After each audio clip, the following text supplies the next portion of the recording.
할렐루야. 귀한 주일 아침, 귀한 예배 자리에 나오신 여러분을 주님의 이름으로 환영합니다. 오늘도 각 가정에서 함께 마음을 다하여 정성을 다하여 하나님께 예배드릴 때에 하나님께서 하늘 문을 여시고 임재하시며 우리의 예배를 받아주실 줄로 믿습니다. 이 시간 다 함께 하나님의 그 임재를 선포하며 함께 찬양으로 하나님께 예배 드리도록 하겠습니다. 이곳에 오셔서 이곳에 앉으소서. 이곳에서 드리는 예배를 받으소서. 주님의 이름만이 오직 주의 이름만 이곳에 있습니다.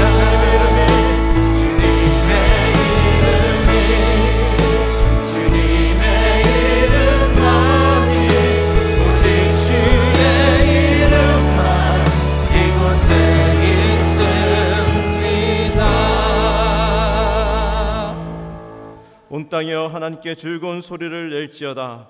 그의 이름의 영광을 찬양하고 영화롭게 찬송할지어다. 온 땅이 주께 경배하고 주를 노래하며 주의 이름을 노래하리이다 할지어다. 할렐루야. 하나님의 이름을 찬양합니다.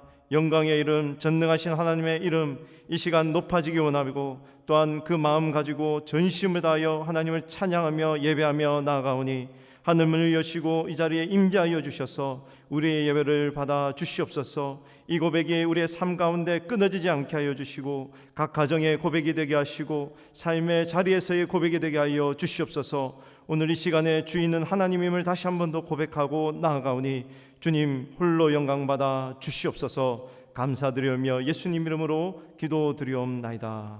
아멘.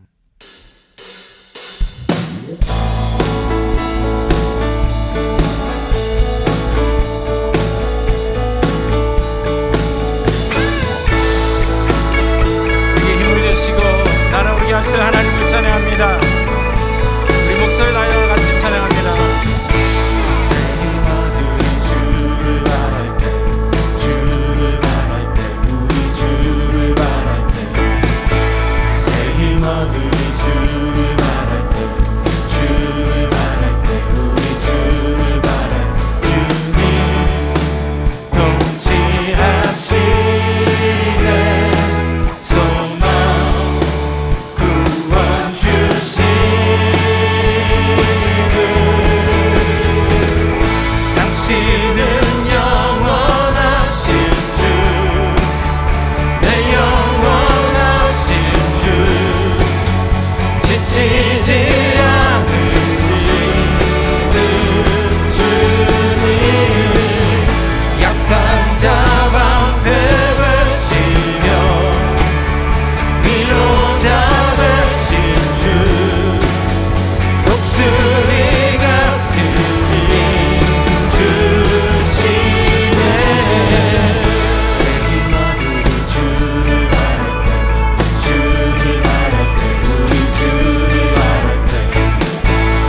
아멘.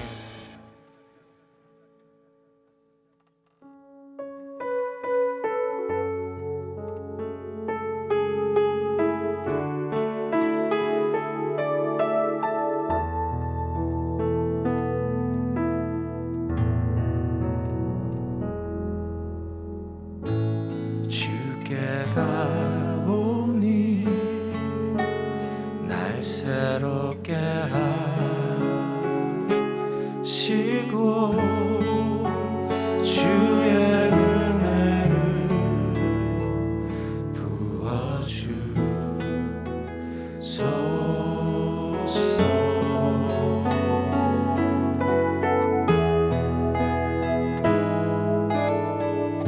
내 안에 발견한 나의 연약함 모두 없어지리라.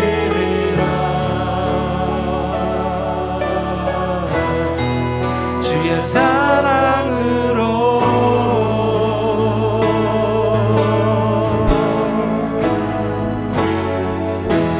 주 사랑 나를 붙드시고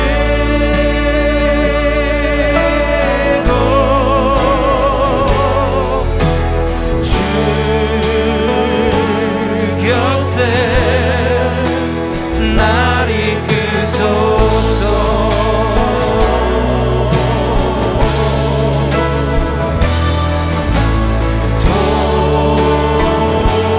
독수리 날개쳐 올라가듯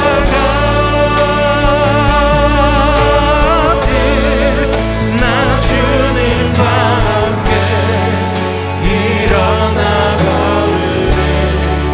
주의 사랑 안에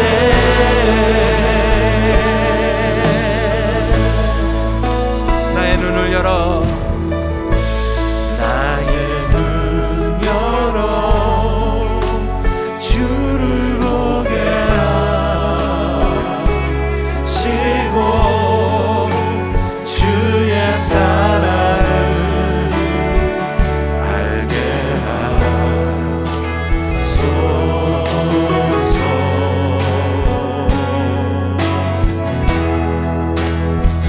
매일 나의 삶에 주 뜻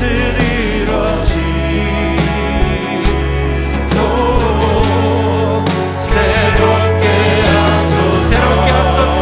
새롭게 하소서. 새롭게 하소서. 새롭게 하소서. 주의 사랑으로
사랑과 은혜가 풍성하신 하나님, 거룩한 주일을 허락하여 주시고 주님을 찬양하며 예배드릴 수 있도록 인도해 주심에 감사드립니다.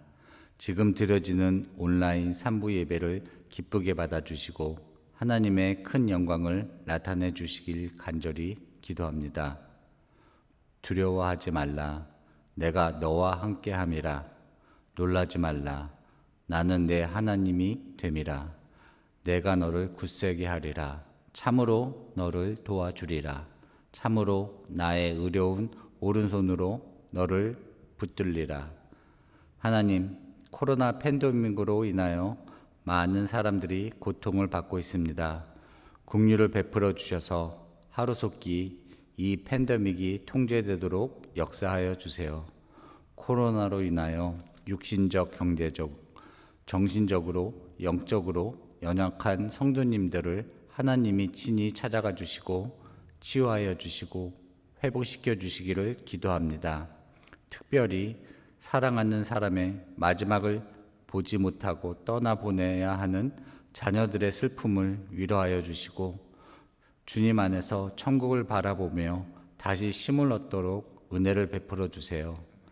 이 시간들이 고통의 시간으로 끝나지 않고 하나님의 사랑과 능력을 체험하는 축복된 시간으로 인도해 주시기를 간절히 기도합니다. 주님, 죄로 말미암아 죽을 수밖에 없는 저희를 십자가의 보혈로 정결케 하시고 구원해 주심을 감사합니다. 하나님의 자녀로서 두려움과 근심이 아닌 믿음과 기도로서 살아가길 원합니다. 하나님께서 친히 임재해 주시고 저희의 삶을 다스려 주시기를 원합니다. 주님의 전능하신 손으로 저희들을 붙들어 주셔서 뚫고 날아오르는 2021년이 되기를 간절히 기도합니다. 하나님, 오늘도 단위에 세우신 박성근 담임 목사님을 축복합니다. 목사님을 통하여 선포되는 말씀을 통해 각 심령마다 말씀의 씨앗이 뿌려져 하나님의 크고 놀라운 권세와 능력이 나타나기를 기도합니다.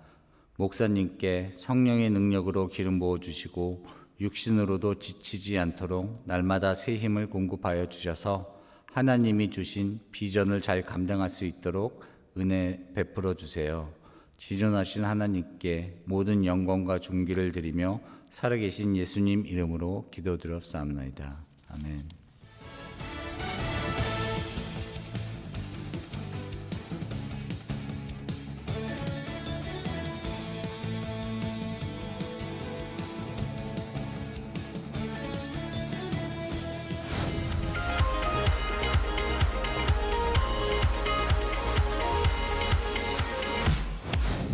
봄학기 제자훈련이 오는 2월 14일부터 온라인 줌으로 시작됩니다. 말씀을 통한 영적 성장과 예수님의 인격을 닮아가는 귀중한 시간입니다. 특별히 코로나 기간에 메마른 우리의 영혼을 새롭게 회복시켜 줄 것입니다. 많은 참여와 기도를 부탁드립니다.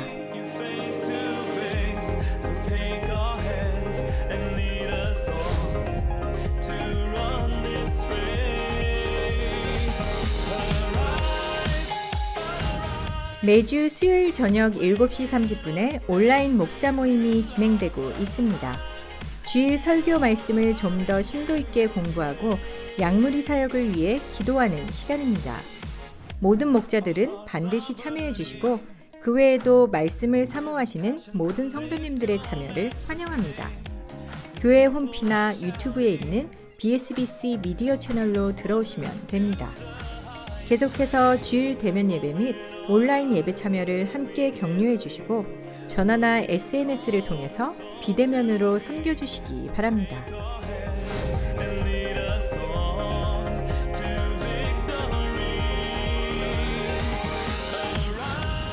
한국학교 봄학기가 오는 2월 6일부터 온라인으로 시작합니다.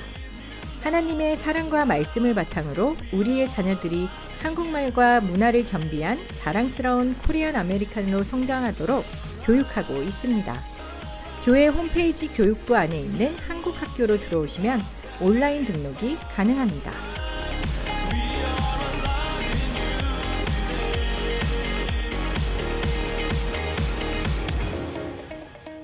주님 안에서 행복한 한 주 보내시길 바랍니다. 오늘 귀한 주일 예배 함께 하신 여러분 모두를 다시 한번 주님의 이름으로 환영합니다. 또 가정에서 또 여러 처소에서 온라인으로 예배하시는 모든 분들도 진심으로 환영합니다. 여러분 계신 그 처소에서 하나님 만나 뵙고 또 영광된 예배 올리시기를 바랍니다. 광고에서 보신 것처럼 2월 14일부터 제자 훈련을 시작합니다. 원래 이 기간이 페이트를 해야 될 기간인데 아신 대로 할 수가 없기 때문에 제자 훈련을 대신하기로 했습니다. 지난번 제자 훈련을 통해서 많은 분들이 은혜를 받으셨습니다. 영적 충진의 기회가 되기도 하고 그냥 혼자 있는 것보다는 줌을 통해서 만나기도 하고 말씀을 나누는 가운데 굉장한 힘을 얻었다는 간증이 많았습니다. 귀한 기회니까 놓치지 마시고 많은 분들이 등록하셔서 함께 하시기 바랍니다.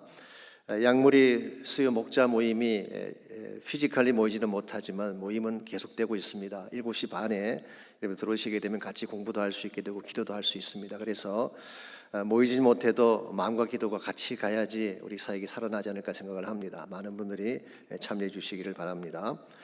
한국학교 개학에 대한 광고 2월 6일부터 시작됩니다. 많이 등록해 주시기를 바랍니다. 우리 그 외 나머지 광고 사항들 잘 참조하셔서 함께 도와주시면 좋겠습니다. 이 시간 우리 헌물을 위해서 함께 기도하겠습니다. 살아계신 하나님 감사합니다. 눈동자같이 저희들을 지키시고 보호하셔서 지난 한 주간도 하나님의 큰 은총 가운데에 우리 가정과 우리 자녀들과 우리 생업터전이 보호받게 하시고 주님의 은혜 가운데 살아오게 하신 것을 감사합니다. 이 시간에 우리의 마음과 정성을 담아 소중한 예물을 올립니다.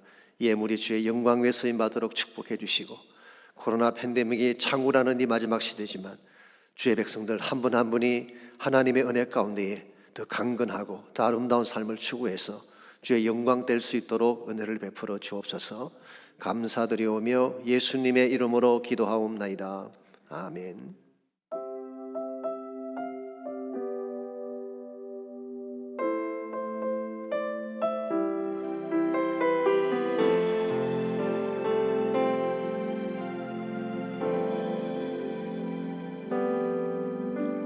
주를 바라며 모든 것 꺼낼 수 없는 마음도 주님 듣고 계시네. 뜻하신 대로 인도하소서. 언제나 주님 따르며 그 곁에 거하리라.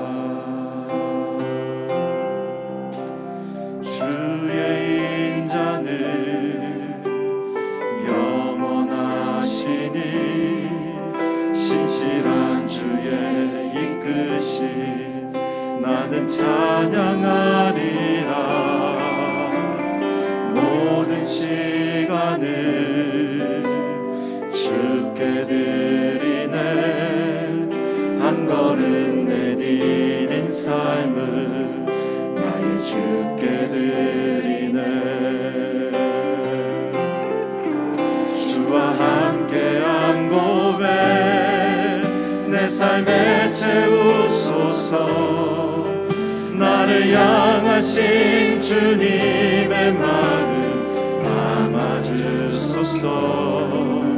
주의 품으신 계획 온전히 이루소서. 나의 삶의 결이 주의 길을 함께하소서.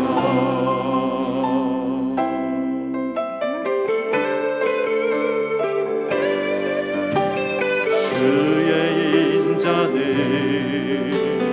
영원하시니 신실한 주의 이끄심 나는 찬양하리라. 모든 시간을 주께 드리네. 한 걸음 내디딘 삶을 나의 주께 드리네.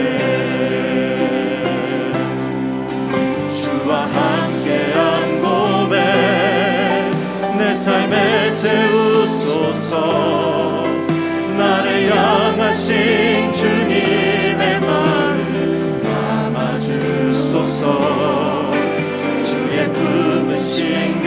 계획 온전히 이루소서. 나의 삶의 결이 주의 길을 함께 하소서.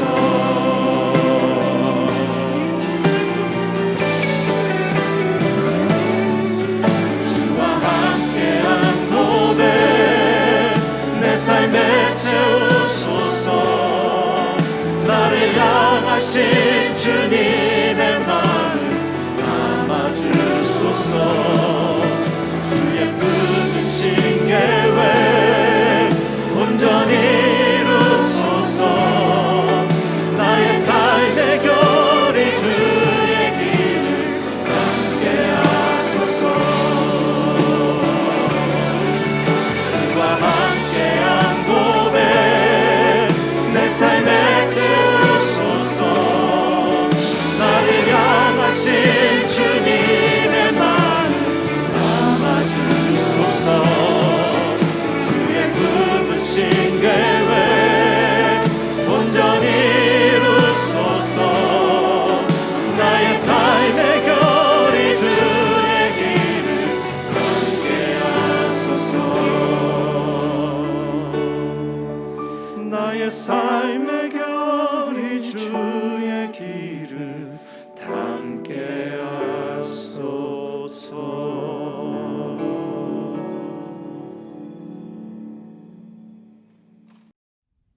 가장 무서운 팬데믹. 호세아 5장 5절로 15절까지 말씀입니다. 이스라엘의 교만이 그 얼굴에 드러났나니 그 죄악으로 말미암아 이스라엘과 에브라임이 넘어지고 유다도 그들과 함께 넘어지리라.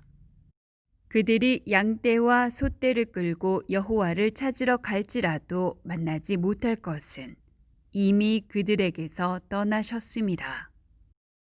그들이 여호와께 정조를 지키지 아니하고 사생아를 낳았으니 그러므로 새 달이 그들과 그 기업을 함께 삼키리로다. 너희가 기브아에서 뿔 나팔을 불며 라마에서 나팔을 불며 베나웬에서 외치기를 베냐민아 뇌 뒤를 쫓는다 할지어다. 벌하는 날에 에브라임이 황폐할 것이라. 내가 이스라엘 지파 중에서 반드시 있을 일을 보였노라. 유다 지도자들은 경계표를 옮기는 자 같으니 내가 나의 진노를 그들에게 물같이 부으리라. 에브라임은 사람의 명령 뒤따르기를 좋아하므로 학대를 받고 재판의 압제를 받는도다. 그러므로 내가 에브라임에게는 좀 같으며 유다 족속에게는 썩이는 것 같도다.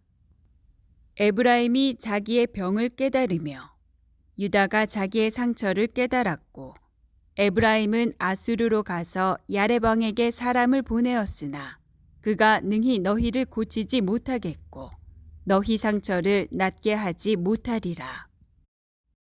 내가 에브라임에게는 사자 같고 유다 족속에게는 젊은 사자 같으니 바로 내가 움켜갈지라. 내가 탈취하여 갈지라도 건져낼 자가 없으리라. 그들이 그 죄를 뉘우치고 내 얼굴을 구하기까지 내가 내 곳으로 돌아가리라. 그들이 고난받을 때에 나를 간절히 구하리라. 아멘.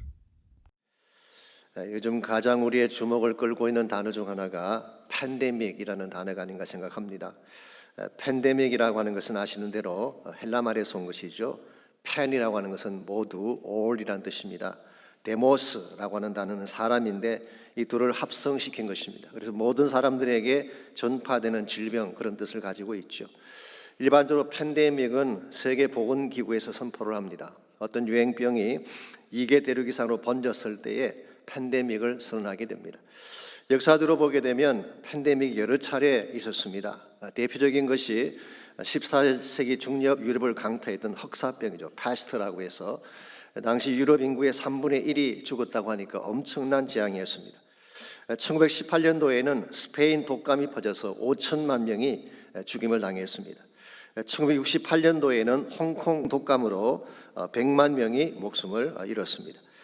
최근에는 우리가 아는 바처럼 우한에서 발생한 코로나로 말미암아 약 9천만 명, 지금 1억에 육박한다고 합니다. 9천만 명이 감염이 되고 그중에 190만 명 정도가 생명을 잃었습니다. 엄청난 재앙이라고 할 수가 있습니다. 그런데 인류 역사상 가장 오래되고 가장 많은 사람들을 병들게 한 팬데믹이 무엇인지 아십니까? 그것은 바로 교만이라고 하는 질병입니다. 창세기 3장에 보시면은 인간이 저지른 최초의 범죄가 나오는데 그때 선악과를 따먹게 된 동기가 무엇인지 아십니까? 눈이 밝아져서 하나님과 같이 된다고 하는 뱀의 유혹에 넘어가서 해서는 안 될 불순종의 과실을 먹은 것입니다. 인간이면 당연히 인간 본연의 위치에 서 있어야지 어떻게 하나님과 같이 될 수가 있습니까? 이와 같은 것을 교만이라고 하는 것입니다. 사실은 사단 자체가 교만 때문에 타락한 천사 아닙니까? 이사야 14장 12절에 보게 되면 너 아침의 아들 계명성이여 어찌 그리 하늘에서 떨어졌느냐라는 말씀이 나옵니다. 이 계명성은 새벽별을 말하죠. Morning Star, Shining Star 그렇게 번역할 수가 있습니다. 그런데 이 단어를 라틴어로는 루시퍼라고 번역을 합니다. 이건 사탄을 지칭하는 대표적인 명칭이죠. 그래서 이사야 14장 13절 14절을 보면은 그가 시도했던 일이 나옵니다. 내가 내 마음에 이르기를 내가 하늘에 올라 하나님의 뭇별 위에 내 자리를 높이리라. 내가 북극 지폐의 산 위에 앉으리라. 가장 높은 구름에 올라가 지극히 높은 이와 같아지리라 하는도다. 지극히 높은 이가 누구일까요? 하나님이죠. 천사는 천사의 위치가 있는데 피조물인 천사가 어떻게 하나님의 위치까지 높아질 수 있는 것입니까? 이것이 바로 교만이었어요. 그러므로 교만이라고 하는 것은 단순히 자기 자랑을 늘어놓는다든가 자신의 업적을 뽐내는 정도를 말하는 것이 아닙니다. 그런 것은 사실 예교로 봐줄 수가 있죠. 그래서 오래전에 나온 조크 중에 이런 이야기가 있잖아요. 한 자매님이 목사님을 찾아와서 상담을 했습니다.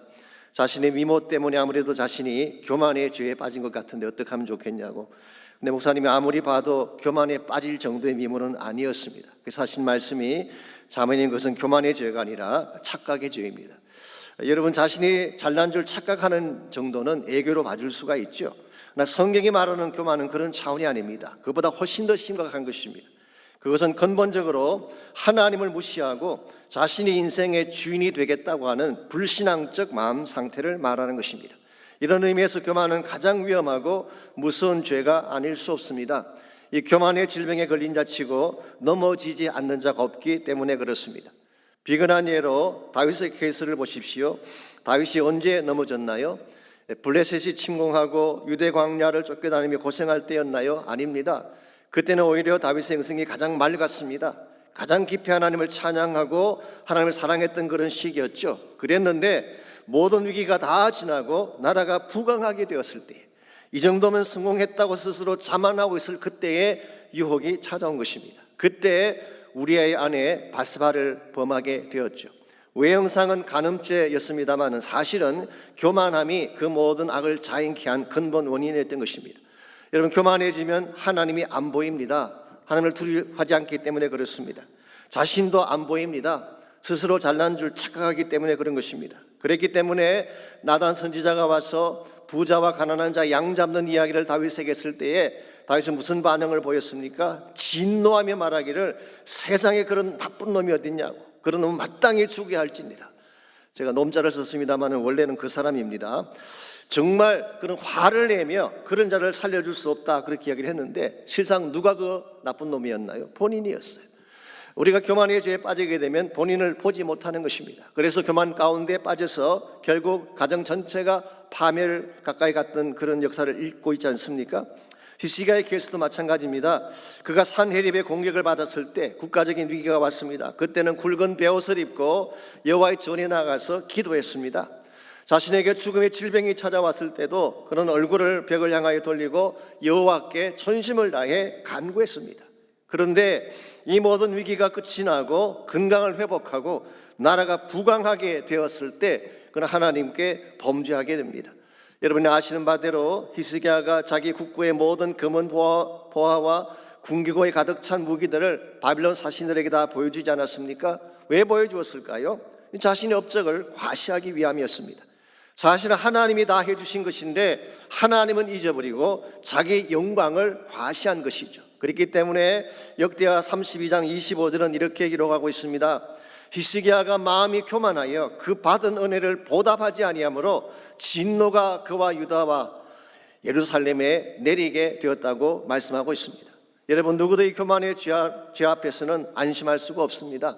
그렇게 성군이었던 다윗도, 그렇게 믿음이 좋았던 히스기야도 이 문제 앞에 실패한 것을 보게 되면 누구도 장담할 수가 없는 것입니다. 그래서 잠언 16장 18절은 이렇게 말씀합니다. 교만은 패망의 선봉이요 그만한 마음은 넘어집의 앞잡이라고 했어요. 쉽게 표현하면 교만하면 다 망한다, 그런 뜻이에요. 그래서 에멀슨이라는 사람이 이런 말을 한 적이 있습니다. 교만이란 많은 사람이 미끄러지는 대리석이다, 그런 말을 했어요. 대리석은 화려하고 견고한 암석이죠. 인생이 화려한 자리에 섰을 때 잘 미끄러진다, 그런 뜻이에요. 이런 면에서 여러분의 인생이 대리석 위에 섰을 때 조심해야 됩니다. 이 정도면 되었다, 이 정도는 하나님 없이도 살 수 있다고 자만할 그때가 사실은 넘어질 가능성이 가장 많은 위험한 순간이라는 것입니다. 이런 면에서 여러분과 인생을 살아가면서 이 교만에 대한 문제를 잘 다루어야 되는데, 어떻게 하면 우리 모두를 공격하는 이 교만의 문제를 잘 핸들하고 하나님이 정말 기뻐하시는 축복된 삶으로 나아갈 수 있을지 오늘 주신 본문을 중심으로 함께 정리해 보려고 합니다. 오늘 같이 읽은 본문에 보시면은 호세아가 한 두 번째 설교가 소개가 되어 있습니다. 두 번째 설교의 주제는 교만입니다. 5절 말씀 보겠습니다. 이스라엘의 교만이 그 얼굴에 드러난다니 그 죄악으로 말미암아 이스라엘과 에브라임이 넘어지고 유다도 그들과 함께 넘어지리라고 했어요. 이스라엘의 교만이 그 얼굴에 드러났다 그랬죠. 이것은 마음에 품고 있던 교만이 드디어 노골화되었다, 그런 뜻이. 이젠 대놓고 하나님을 멸시하고 자신들의 영광을 선포하며 살게 된 것입니다. 특별한 본문을 자세히 보시면은 에브라임의 이름이 많이 거명되고 있습니다. 5절에도 나오고 9절, 11절, 12절, 13절, 14절 6차례에 걸쳐서 에브라임의 이름이 나오고 있어요. 물론 이스라엘도 나오고 유다도 나오지만 메인 포커스는 에브라임의 교만을 질책하는 말씀인 것을 알 수가 있습니다. 에브라임이 왜 이렇게 교만하게 됐을까요? 아시겠지만 에브라임은 원래 요셉의 둘째 아들이었습니다. 요셉에게 두 아들이 있었는데 첫째가 므낫세였고 둘째가 에브라임이었습니다. 그랬는데 요셉이 자기 아버지 야곱에게 축복 기도를 받기 위해서 아들을 데리고 가서 야곱의 오른손을 에브라임 위에 얹게 하고 왼손을 므낫세 위에 얹게 해서 기도를 받았어요. 그래서인지 모르지만 에브라임의 인생이 더 막강하게 됐습니다. 여러분이 아시는 바대로 이스라엘의 장자는 루벤이지 에브라임이 아닌데, 그럼에도 불구하고 이스라엘을 대표하는 지파가 에브라임 지파였어요. 그래서 구약 성경에서 이 이스라엘을 흔히 에브라임이라고 지칭하는 말씀들을 많이 읽어볼 수가 있습니다. 어떻게 에브라임이 이렇게 막강한 힘을 갖게 되었을까요? 몇 가지 이유가 있습니다. 첫 번째 이유가 가나안 정복 후에 그들이 차지한 땅이 가장 비옥했어요. 풍요롭고 부족함이 없는 삶을 살게 된 것입니다. 둘째로 가장 중요한 도시들이 전부 에브라임 지경 안에 있었습니다. 베델이 그곳에 있었고 세겜이 그곳에 있었어요. 세겜이라고 하는 곳은 통일 왕국이 세워지기 전까지 이스라엘 정치의 중심지였습니다. 무엇보다도 실로가 그곳에 있었어요. 사무엘상에 보시면 실로에 하나님의 성막이 있었고 백성들이 절기 때마다 실로로 올라와서 제사를 드렸다고 했습니다. 그래서 이 실로가 약 300여 년 동안 이스라엘의 영적 중심지 역할을 했습니다. 세 번째로 이스라엘 역사상 중요한 리더들이 에브라임 지파 출신들이 많았어요. 그중 대표적인 인물이 여호수아입니다. 모세 후계자로서 가나안 정복을 실제로 이룬 영웅이 여호수아 아닙니까? 그가 에브라임 지파였어요. 드보라 사사가 에브라임 지파였습니다. 무엇보다도 사사 시대를 종결하고 이스라엘의 초기 두 왕을 세웠던 사무엘 선지자가 에브라임 출신으로 소개가 되고 있습니다. 여기에 대해서는 설명이 조금 필요한데요. 사무엘상 1장 1절에 보시게 되면 사무엘의 아버지 엘가나를 에브라임 사람이라고 했습니다. 그런데 사무엘은 제사장이었잖아요. 그럼 제사장을 레위 지파여야 되는데 어떻게 에브라임 사람이라고 할 수가 있을까요? 그것은 이런 이유 때문입니다. 아시겠지만 이스라엘 백성이 가나안 땅을 정복한 후에 땅을 분배할 때에 레위 지파에게는 분깃을 주지 않았어요. 그 대신 다른 지파의 지경에 들어가서 살겠던 것이죠. 그래서 사무엘의 조상이 에브라임 지경에 와서 살게 되었기 때문에 에브라임 사람이라고 부른 것뿐이에요. 어쨌든 간에 사무엘같이 위대한 인물이 에브라임 출신이었다고 하는 것은 에브라임의 영광을 굉장히 잘 나타내 주는 대목입니다. 이와 같이 많은 축복을 받았으면 어떻게 해야 되나요? 복받은 지파답게 하나님을 경외하며 높여야 되는데 에브라임은 정반대의 길로 갔습니다. 왜 그랬을까요?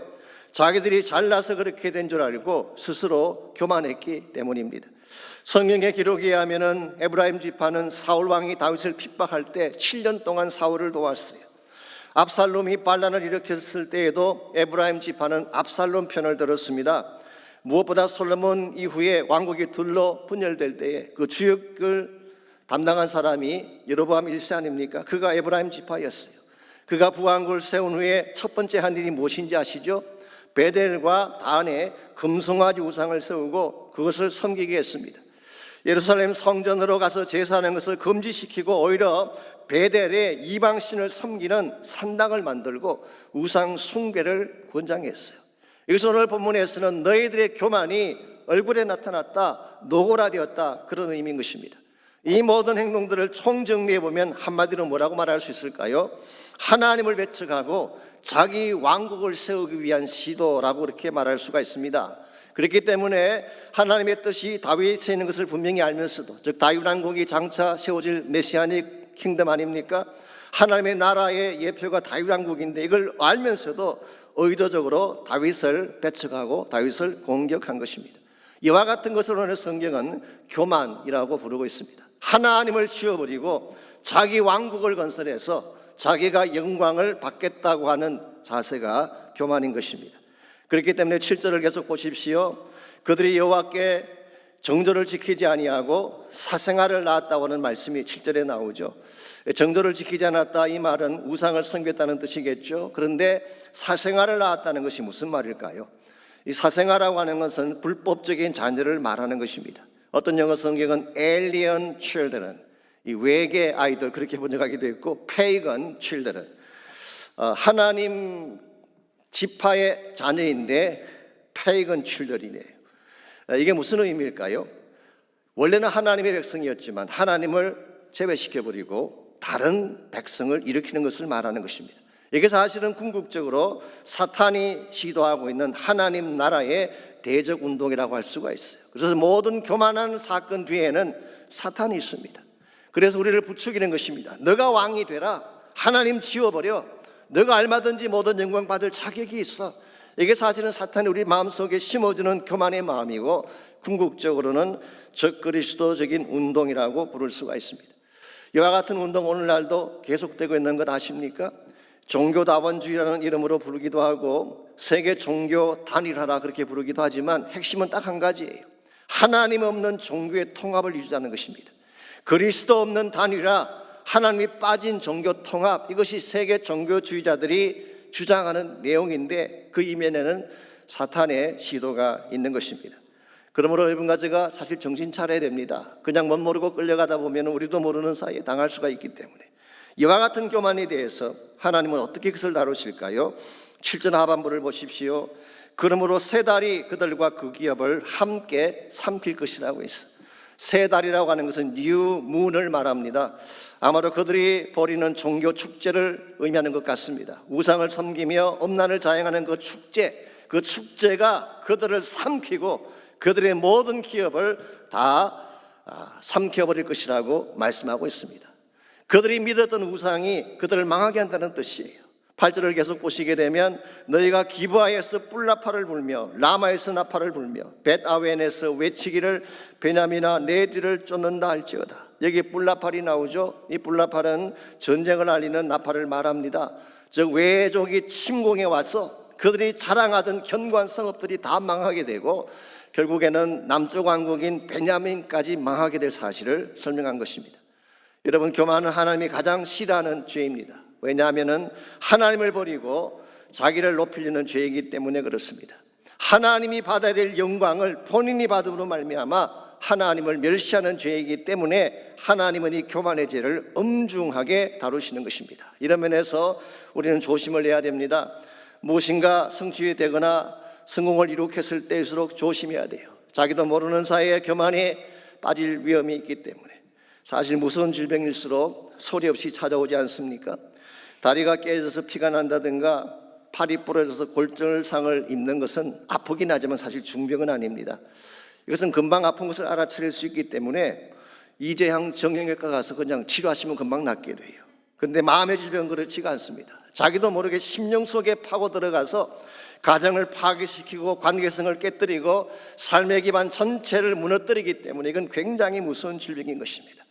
여러분과 저의 마음속에는 교만에 대한 문제가 없을까요? 저는 분명히 있다고 생각합니다. 누구도 이 교만의 병은 벗어날 수가 없어요. 그래서 팬데믹이라고 말하는 것입니다.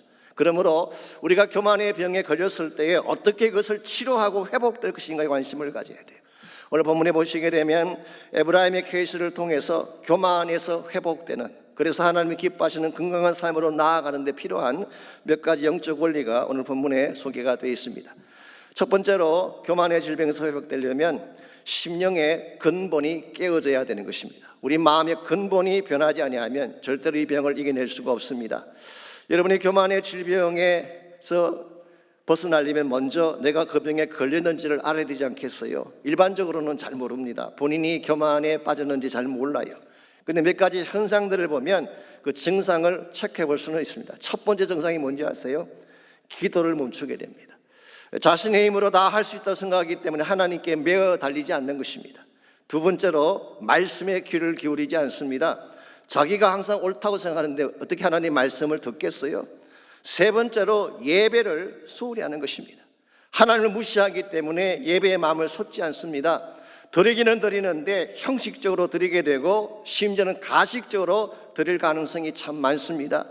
그래서 라인홀드 니브라고 계시죠. 우리 미국의 유명한 윤리학자입니다. 이분이 이런 말을 했습니다. 인간이 가진 교만 중 가장 위험한 것이 종교적 교만이라고 했어요. 의롭지 않으면서도 의로운 줄 착각하는 것, 사실 하나님을 떠나 있으면서도 본인이 가장 하나님 가까이 있다고 생각하는 교만, 이게 가장 위험하고 무서운 질병이라는 것입니다. 아마도 오늘 본문에 소개된 이스라엘 백성이 이 병에 빠진 것 같습니다. 그래서 6절을 보시게 되면 그들이 하나님께 제사를 드리긴 드렸는데 어떻게 드렸는지가 잘 암시적으로 나와 있습니다. 그들이 양떼와 소떼를 끌고 여호와를 찾으러 갈지라도 만나지 못할 것은 이미 그들에게서 떠나셨음이라 그랬어요. 양떼와 소떼를 끌고 여호와를 찾는다는 게 무슨 말일까요? 즉 제사 드리러 나온다 그런 뜻이에요. 그런데 하나님이 만나주지 않겠대요. 왜냐하면은 양과 소는 가져왔지만 그들의 마음은 하나님을 떠나 있었기 때문에. 여러분, 하나님께서 우리가 갖다 드리는 양이나 소 같은 제물만 드리면 기뻐하시는 줄 아십니까? 그건 하나님을 몰라도 너무나 모르는 무지한 마음인 것입니다. 하나님, 우리 마음을 받기를 원하셨어요. 내 마음이 먼저 하나님께 드려져야지 하나님이 흠양하시는 것이지, 아무리 많은 제물 갖다 주어도 형식적인 제물 하나님 기뻐하지 않으세요. 이사야 1장 11절과 12절을 보시면 이 사실이 분명하게 나와 있습니다. 여호와께서 말씀하시되 너희의 무수한 제물이 내게 무엇이 유익하냐? 나는 순양의 번제와 살찐 짐승의 기름에 배불렀고 나는 수송아지나 어린 양이나 순염소의 피를 기뻐하지 아니하노라. 너희가 내 앞에 보이러 오니 이것을 누가 너에게 요구하였느냐? 내 마당만 밟을 뿐이니라. 여러분, 오해하시면 안 됩니다. 하나님의 제사 자체를 거부하신다는 뜻이 아닙니다. 순양의 번제와 어린 양의 피를 거절하신다는 뜻이 아니에요. 뭐가 문제인 것입니까? 내게 보이려고 나오는 이 가식적인 행동, 쉽게 말하면 쇼업하기 위해서 하나님께 나오는 것, 이거 하나님이 받는 제사가 아니라는 것입니다. 정말 하나님이 기뻐하는 제사는 나의 속심령을 하나님께 드리는 것입니다. 나의 죄를 자복하고 하나님 앞에 나의 근본을 깨뜨림으로써 하나님의 은혜를 구하는 제사를 드려야지 하나님이 기쁨으로 받으시는 거예요. 그래서 시편 51편 17절은 이렇게 기록하고 있습니다.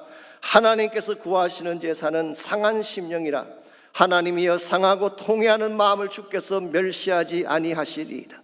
이게 누가 적은 시인지 기억나세요? 다윗이 적은 참회의 시입니다. 그가 우리 아내 바세바를 범한 직후에 하나님께 올려드렸던 기도 내용을 담고 있습니다. 다윗이 자신의 죄를 깨달은 후에 침상에 떠나가도록 울며 회개했어요. 이게 오늘 본문에 나오는 상한 심령이에요. Broken heartedness, broken spirit. 철저하게 교만했던 자아를 깨뜨리고 통회하며 자복하며 하나님께 나아갔는데, 하나님 이와 같은 우리의 상한 마음을 절대로 멸시치 않는다는 것입니다. 오히려 이와 같은 마음을 보시고 하나님께서 우리를 받아주시고 새 회복의 기회를 주시는 것입니다. 그럼에도 불구하고 하나님께 잘못했으면서도 끝까지 하나님을 대적하려는 사람들이 있어요.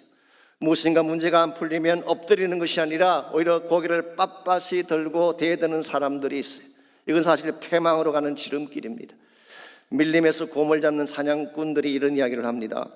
곰을 쉽게 잡는 방법 중에 하나가 곰이 잘 다니는 길목에 커다란 돌덩이 하나를 매달아 놓는 것입니다. 그렇게 놓으면 그것을 지나가던 곰이 돌덩이에 머리를 부딪히게 되겠죠.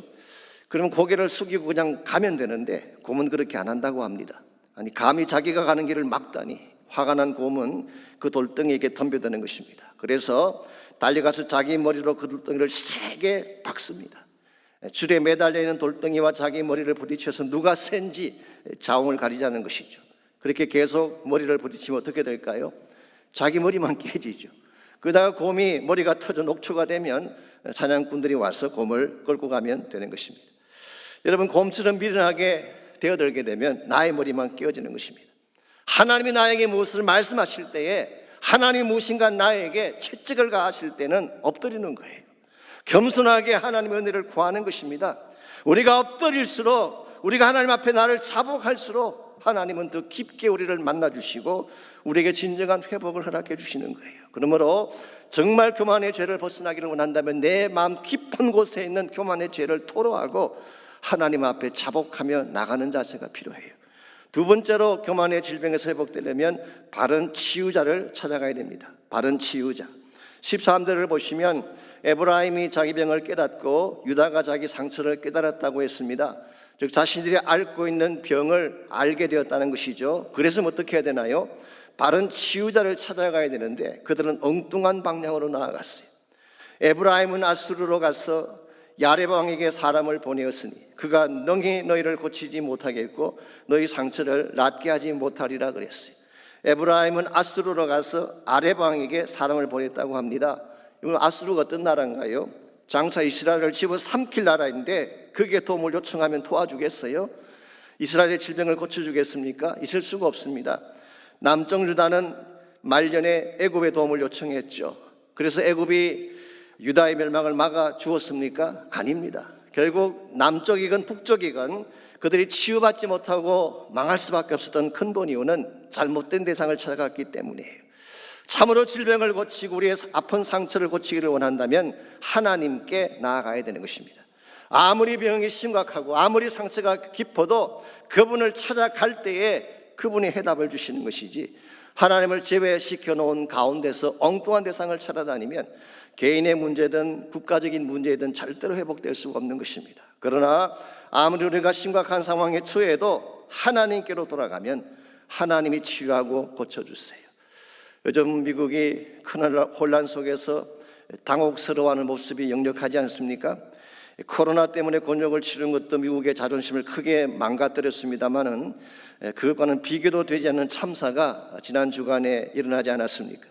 미국 정치의 중심부라고 하는 의회 의사당의 폭도들이 들어가서 기물을 파손하고 평화적인 정권 이양을 막겠다고 난동을 부렸어요. 그 와중에 5명이나 생명을 잃는 참사가 일어났습니다. 이것이 만일 미개한 약소 국가에서 일어난 사건이라면 모르겠는데 전 세계 민주주의를 대표한다는 미국에서 일어났다는 사실이 충격적이지 않을 수가 없습니다. 그래서 어떤 분들은 이것이 미국이 저물어 가는 전조다 그렇게 말하는 분도 계세요. 근데 과연 그럴까요? 제가 어저께 그렉 로리 목사님이 보내주시는 디보션 이메일을 보았는데요. 그분은 이렇게 그 이메일에 적었습니다. 그는 오늘날의 이 사태를 60년대와 비교하면서 이런 말을 적었어요. 아시겠지만 60년대가 사실 케이아스였죠. 지금보다 훨씬 더 혼란했습니다. 케네디가 암살을 당하고 마틴 루터 킹 목사님이 암살을 당하고 미국 곳곳에서 반전 데모가 일어났어요. 흑백 인종 차별로 인한 사회 소요가 걷잡을 수 없이 일어나고 있었죠. 더구나 히피 문화의 등장과 함께 기존 질서가 붕괴되고 마약과 성적 타락이 서부의 대도시를 중심으로 영혼의 불길처럼 일어나던 때였어요. 그때 대부분의 사람들이 미국이 망한다고 보았는데 what happened? 진짜 망했나요? 그렇지 않습니다. 이와 같이 정말 혼란하고 케이오스 있을 때에 아이러니하게도 그때 일어난 운동이 하나 있습니다. 그게 유명한 지저스 무브먼트라고 하는 영적 대각성 운동이 일어났어요. 예수님께로 다시 돌아가자라고 하는 운동이었어요. 타임지에서는 이것을 지저스 레볼루션, 예수 혁명이라고 불렀는데요. 이 혁명을 주도했던 많은 교회들, 많은 목사님들이 계신데 그 중에 하나가 코스타 메사에 있는 갈보리 채플도 그 진원지 중에 하나였어요. 그리고 그렉 로리 목사님 본인도 그때 예수님을 만났다고 간증을 했습니다. 어떻게 최악의 사회적 소유와 혼란 속에서 이처럼 강한 영적인 바람이 부는 것이 가능했을까요? 다시 예수께로 돌아가자는 영적 각성 때문입니다. 여러분, 진짜 중요한 것은 우리가 가지고 있는 상처나 질병이 아닙니다. 바른 치유자를 만나는 거예요. 아무리 상처가 깊어도 바른 치유자를 만나기만 하면 그분이 고쳐주시고 회복해 주는 것입니다. 이런 면에서 시대가 어렵고 혼란할수록 여러분 세상 기웃거리지 마십시오. 인간 바라보며 그게 기대 걸지 마십시오. 그들이 우리 병을 고치는 존재들이 아니기 때문에 하나님께로 돌아오시기 바랍니다. 참 치유자이신 하나님께로 돌아와서 그분의 만지심을 받을 때에 우리의 질병도 고침받게 되고 회복도 일어나게 되는 것입니다. 이런 의미에서 교만이라고 하는 질병에서부터 치유받기를 정말 원한다면 1차적으로는 내 마음의 근본을 깨뜨리고 회개해야 됩니다. 두 번째는 참 치유자가 오직 한 분밖에 없음을 알고 하나님께로 돌아오는 것입니다. 마지막 세 번째로 필요한 것이 주님의 얼굴을 구하는 것입니다. 우리가 참 치유자가 하나님인 것을 안다면 그분 앞에 나아가서 그분의 얼굴을 구하며 기도해야 되는 것입니다. 15절 말씀 보겠습니다. 그들이 그 죄를 뉘우치고 내 얼굴을 구하기까지 내가 내 곳으로 돌아가리라. 그들이 고난받을 때에 나를 간절히 구하리라 그랬어요. 그 죄를 뉘우치고 내 얼굴을 구하기까지 하나님은 그들을 만나지 않겠다고 말씀하고 있습니다. 그런데 이 말은 돌이키면 이런 것입니다. 너희가 정말 죄를 돌이키고 내 얼굴을 구하면 다시 너희들을 만나주겠고 회복시키리라, 그 말씀이에요. 자, 하나님의 얼굴을 구한다는 것이 무슨 뜻일까요? 은혜를 구한다는 뜻입니다. 하나님 외에는 소망이 없음을 알고 그분께 전심을 다해 기도한다는 뜻이에요. 만일 여러분과 제가 우리의 모든 것들을 다 내려놓고 하나님의 은혜를 구하며 전심을 다해 간구하면 하나님 어떻게 하실까요? 용서하십니다. 치유해 주십니다. 다시 일어나게 만드시는 거예요. 그래서 예레미야 30장 17절은 이렇게 기록하고 있습니다. 내가 너의 상처로부터 새살이 돋아나게 하여 너를 고쳐주리라. 저는 이 말씀을 보면서 새살이 돋아나게 한다, 이 표현이 참 제 마음에 와닿았어요. 죄악으로 깨어지고 교만과 불신앙으로 딱지가 덮인 나의 상처를 뚫고 새살을 돋아나게 하시는 하나님, 이게 진정한 차원의 생명의 회복이죠. 여러분, 상처가 깊다 크다 그것 때문에 절망할 때가 아니라 하나님께 나가서 기도하는 것이 더 중요합니다. 포기하지 않고 하나님께 나가서 기도하면 하나님은 그 얼굴을 구하는 모든 자들에게 회복을 주시고 치유를 주시는 것입니다. 그래서 역대하 7장 13절 14절은 이렇게 약속하고 있습니다. 홍내가 하늘을 닫고 비를 내리지 아니하거나 혹 메뚜기들에게 토산을 먹게 하거나 혹 전염병이 내 백성 가운데 유행하게 할 때 하늘이 닫히면 가뭄이 오지 않겠습니까? 메뚜기가 토산을 다 먹어버리면 경제적 재앙이 찾아오지 않겠습니까? 전염병이 내 백성 가운데 유행하면 죽음이 휩쓰는 것입니다. 이와 같은 때에 너희가 해야 될 일이 있다. 그게 뭐냐? 내 이름으로 일컫는 내 백성이 그들의 악한 길에서 떠나 스스로 낮추고 기도하여 내 얼굴을 구하면 내가 하늘에서 듣고 그들의 죄를 사하고 그들의 땅을 고칠 것이라고 했어요. 키는 여기에 있습니다. 정말 악한 길에서 떠나서 나를 겸손하게 낮추고 하나님의 얼굴을 구하며 기도하면 하나님이 역사하는 거예요. 하나님 잘못했습니다. 하나님 없는 성공을 추진한 것 잘못했습니다. 하나님을 빼버린 목회의 성공을 추구하고 하나님 없는 부흥을 추구했던 우리의 죄를 용서해 주십시오. 이제는 주님의 보좌만 바라보기를 원합니다. 고쳐주십시오. 회복시켜 주십시오. 기도하면 하나님 반드시 고치시고 다시 일어나게 하는 것입니다. 지금이라도 여러분과 제가 주께로 돌아가기만 하면, 개인이든 가정이든 국가든 마찬가지입니다. 주께로 돌아가기만 하면 하나님은 다시 치유해 주시고 회복을 주시는 것입니다. 언젠가 제가 신앙 잡지에서 읽었던 간증인데요, 이 간증을 잠깐 소개해드리고 말씀 마치려고 합니다. 인도에 살고 있는 한 청년이 있었는데, 어릴 때부터 교회를 다니던 청년인데 대학에 들어가면서 교회를 떠났습니다. 대학 가면은 세상 지식을 많이 공부하지 않습니까? 그래서 마음이 교만한 나머지 하나님이 어딨냐 그리고 교회를 등진 것입니다. 그러던 중에 눈에 병이 왔는데 통증이 너무 심했다고 합니다. 그래서 할 수 없이 병원을 찾아갔더니 정밀 검사를 마친 그 의사가 긴장된 표정으로 이렇게 말을 했습니다. 눈에 살인적인 병독이 들어가서 너무 깊이 박혔기 때문에 당장 두 눈을 뽑지 않으면 생명이 위험합니다. 그러니까 두 눈을 뽑아야 살 수 있다는 것입니다. 세상에 이런 절망적인 상황이 어디 있겠습니까? 젊은 청년이 두 눈을 뽑으면 어떻게 되겠어요? 그때 이 청년이 정말 아픔과 번민 속에서 몸부림치며 어찌할 바를 몰라 할 때에 신실한 친구가 그를 찾아와서 이렇게 충고를 했습니다. 마지막으로 하나님께 나아가서 매달려 보는 것이 어떻겠느냐. 사실 이런 절망적인 상황에서 무슨 일인들 못하겠어요. 그래서 이 청년이 그날 밤에 다시 교회로 나가서 기도를 하는데 솔직히 염치가 없었다고 합니다. 하나님 멸시하고 교회를 떠날 때는 언제고 이제 자신이 죽게 되자 살려달라고 기도한다는 것이 얼마나 부끄러웠는지 모릅니다. 그러나 달리는 길이 없기 때문에 필사적으로 하나님께 매달렸어요. 먼저 그는 완악했던 자기 마음부터 회개하기 시작했습니다. 그랬더니 기도의 홍수문이 열리면서 심령에 깔렸던 깊은 죄악들이 터져나오기 시작하는데 멈출 수가 없어요. 그는 울고 또 울었어요. 밤이 새도록 얼마나 많은 눈물을 흘렸는지 눈이 퉁퉁 부을 정도로 울었어요. 그리고 나서 그 다음날 그는 두 눈을 뽑기 위해서 수술대에 올라갔는데 다시 진찰을 하던 의사가 깜짝 놀라는 것입니다. 그토록 심하게 번졌던 독균이 깨끗하게 사라지고 없어졌어요. 어떻게 이런 일이 가능했을까요? 그가 어젯밤에 뜨겁게 쏟았던 회개의 눈물이, 심령의 깊은 죄악을 토해내며 밤새 통곡하며 울었던 그 눈물이 모든 독소를 깨끗하게 씻겨내고 밝은 눈으로 회복시켜 준 것입니다. 물론 이 사건 뒤에는 그의 눈물을 보신 하나님의 치유의 손길이 있었겠지요. 여러분, 저는 이것이 회개의 힘이라고 생각합니다. 많은 분들이 다른 능력에 대해서는 관심을 쏟으면서도 회개의 파워에 대해서는 잘 인식을 못해요. 그러나 기억하십시오. 진정한 회개가 개인을 살릴 수가 있습니다. 나의 눈물을 솟는 기도가 터져나올 때에 깊은 질병에 신음하던 자녀가 살아나게 되는 것입니다. 우리가 정말 민족을 위해 통곡하며 울 때에 우리 민족이 다시 살아나고 하나님의 나라가 세워지는 것입니다. 예수님이 땅에 떨어지고 복음의 영광이 산산조각이 난 이 마지막 시대에 한국 땅에 다시 복음을 회복하고 하나님의 영광을 회복하려면 한국 교회에 눈물이 필요한 줄 믿습니다. 울어야 돼요. 통곡해야 돼요. 나의 잘못을 뉘우치고 오직 하나님 한 분만이 소망이라는 사실을 선포하고 주의 보다를 붙잡을 때에 하나님이 치유하시고 우리를 고쳐주시는 것입니다. 이런 의미에서 페니 크로스비가 두 눈을 잃어버린 상태에서 불렀다는 유명한 찬양 가사처럼 인내하신 구세주여 내가 비오니 죄인으로 하실 때에 나를 불러주십시오. 자비하신 보좌 앞에 꿇어 엎드려 자복하고 회개합니다. 나에게 믿음을 주십시오.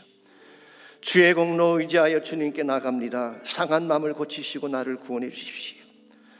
만복근은 되신 우리 주여 위로해 주십시오. 우리 주와 같으시니 어디 있겠습니까? 주여 주여 내가 빕니다. 죄인으로 하실 때에 나를 불러 주십시오. 오늘 아침 이 찬양을 주님께 올려드리면 좋겠어요.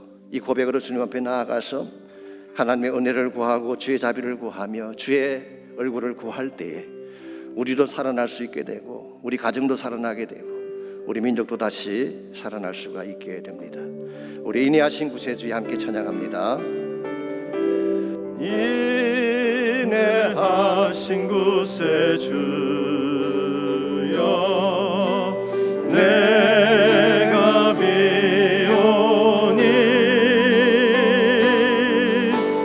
죄인으로 하실 때에 날 부르소서.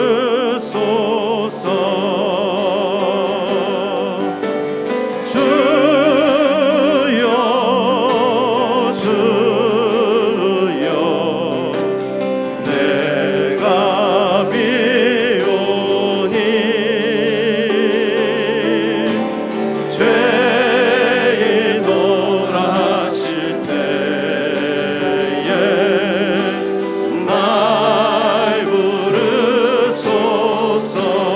자비하신 보좌 자비하신 보좌 앞에 부럽더려 부러워드려 사목하며 회개합니다. 자복하고 회개하니 믿음 주소서. 주의 공로 의지하여 주의 공로 의지하여 주께 가오니 상한 마음을 고치시고 구원하소서.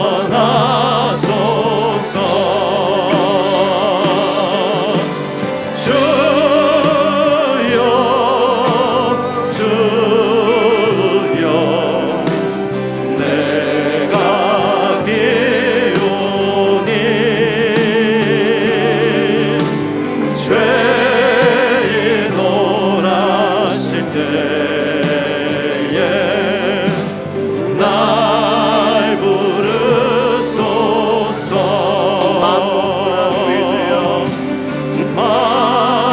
만복하는 우리 주여 만복하던 우리 주여 위로하소서.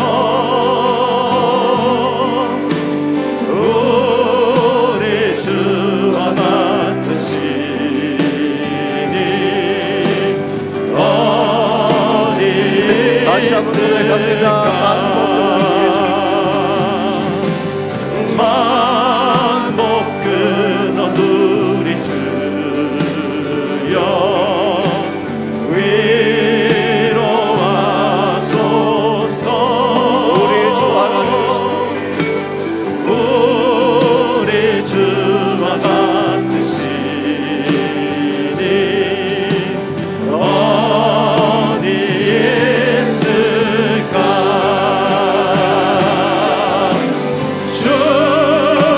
주여 주여 내가 비오니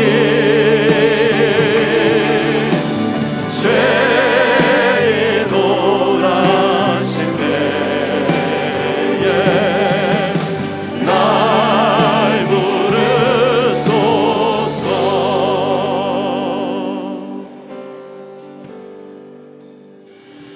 하나님 감사합니다. 우리 각한 시대를 살고 있고 어그러진 세대 가운데 살아가고 있지만 진리의 복음을 우리 심령 속에 심어주셔서 하나님 비전과 그 나라 위에 달려가게 하신 것을 감사합니다. 주께서 우리의 심령 가운데 다시 한번 성령의 기름 붓듯 부어주시고 가슴이 뜨거워지게 하시고 하나님 나라 비전이 분명해지게 하시고 이 세상이 아니라 주의 나라 영광을 위해 달려갈 수 있는 저희 모두와 저희 교회가 되게 하여 주시옵소서.